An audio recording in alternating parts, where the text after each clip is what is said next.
Looking for a startup job that fits you perfectly? Your tribe helps you discover, apply, and land startup jobs that matches your skills. Find your tribe with Your Tribe today. தென்னிந்திய பகுதிகளின் மேல்நிலவும் வளிமண்டல மேலடுக்கு சுழற்சியின் காரணமாக கடந்த 24 மணி நேரத்தில் ஒரு சில இடங்களில் மழை பெய்துள்ளது. 13 இடங்களில் கனமழையும் 3 இடங்களில் மிக கனமழையும் பதிவாகியுள்ளது. அதிகபட்சமாக சென்னையை அடுத்த நெற்குன்றத்தில் 17 சென்டிமீட்டர் மழை பதிவாகியுள்ளது. அதிகபட்ச வெப்பநிலை பெரும்பாலான இடங்களில் இயல்பை ஒட்டியும் ஓரிரு இடங்களில் இயல்பை விட 2 முதல் 3 டிகிரி செல்சியஸ் அளவுக்கு அதிகமாகவும் இருந்தது. அதிகபட்சமாக மதுரையில் 38.7 டிகிரி செல்சியஸ் வெப்பம் பதிவாகியுள்ளது. வானிலை முன்னறிவிப்பை பொறுத்தவரை தமிழகம், புதுவை மற்றும் காரைக்கால் பகுதிகளில் அடுத்து வரும் 5 நாட்களுக்கு ஒரு சில இடங்களில் இடைமின்னலுடன் கூடிய லேசானது முதல் மிதமான வரை மழைக்கு வாய்ப்புள்ளது. கனமழையை பொறுத்தவரை அடுத்து வரும் 5 நாட்களுக்கு மேற்கு தொடர்ச்சி மலை மாவட்டங்களில் பரவலாக கனமழைக்கு வாய்ப்புள்ளது. குறிப்பாக அடுத்த 24 மணி நேரத்தில் நீலகிரி மற்றும் கோவை மாவட்ட மலைப்பகுதிகளில் ஓரிரு இடங்களில் கன முதல் மிக கனமழைக்கும், ஏனைய மேற்கு தொடர்ச்சி மலை மாவட்டங்கள் மற்றும் ஈரோடு, தருமபுரி, கிருஷ்ணகிரி ஆகிய மாவட்டங்களில் ஓரிரு இடங்களில் கனமழைக்கு வாய்ப்புள்ளது. 14 மற்றும் 15ஆம் தேதிகளில் நீலகிரி மாவட்டத்தில் ஓரிரு இடங்களில் மிக கன முதல் அதிகன மழைக்கும், கோவை மாவட்ட மலைப்பகுதிகள், தேனி, தென்காசி, திருநெல்வேலி மாவட்ட மலைப்பகுதிகள் மற்றும் கன்னியாகுமரி ஆகிய மாவட்டங்களில் ஓரிரு இடங்களில் கன முதல் மிக கனமழைக்கும், ஏனைய மேற்கு தொடர்ச்சி மலை மாவட்டங்களில் ஓரிரு இடங்களில் கனமழைக்கும் வாய்ப்புள்ளது.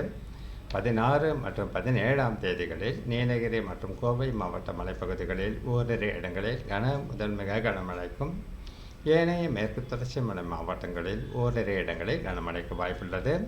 18ஆம் தேதியன்று நீலகிரி மற்றும் கோவை மாவட்ட மலைப்பகுதிகளில் ஓரிரு இடங்களில் கனமழை பெய்யக்கூடும். அதிகபட்ச வெப்பநிலை அடுத்த 24 மணி நேரத்திற்கு பொதுவாக இயல்பை ஒட்டியும் ஓரிரு இடங்களில் இயல்பை விட 2 முதல் 3 டிகிரி செல்சியஸ் அளவுக்கு அதிகமாகவும் இருக்கக்கூடும்.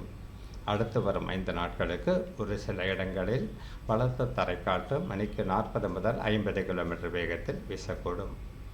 சென்னை மற்றும் புறநகர் பகுதிகளில் அடுத்த 2 நாட்களுக்கு வானம் ஓரளவு மேகமூட்டத்துடன் காணப்படும். நகரின் ஒரு சில பகுதிகளில் இடி மின்னலுடன் கூடிய லேசானது முதல் மிதமான வரை மழைக்கு வாய்ப்புள்ளது. மீனவர்களுக்கான எச்சரிக்கையை பொறுத்தவரை அடுத்த 24 மணி நேரத்திற்கு தமிழக கடலோர பகுதிகள், மன்னார் வளைகுடா பகுதிகள் மற்றும் குமரி கடல் பகுதிகளிலும், லட்சத்தீவு கடல் பகுதிகள், கேரள கர்நாடக கடலோர பகுதிகளிலும் சூறாவளி காற்று வீச வாய்ப்புள்ளது.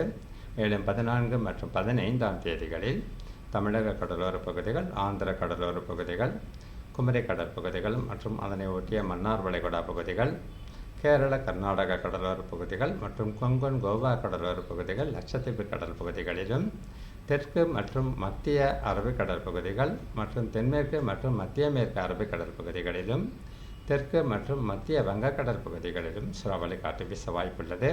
16 மற்றும் 17ஆம் தேதிகளில் தமிழக கடலோர பகுதிகள், மன்னார் வளைகுடா பகுதிகள் மற்றும் குமரி கடல் பகுதிகளிலும், கேரள கர்நாடக கடலோர பகுதிகள் மற்றும் கொங்கன் கோவா கடலோர பகுதிகளிலும், அரபிக்கடலின் பெரும்பகுதிகளிலும், மத்திய வங்கக்கடல் பகுதிகளிலும் சூறாவளி காற்று வீச வாய்ப்புள்ளதால் குறிப்பிட்ட நாட்களில் மீனவர்கள் இந்த பகுதிகளுக்கு செல்ல வேண்டாம் என்று அறிவுறுத்தப்படுகிறார்கள்.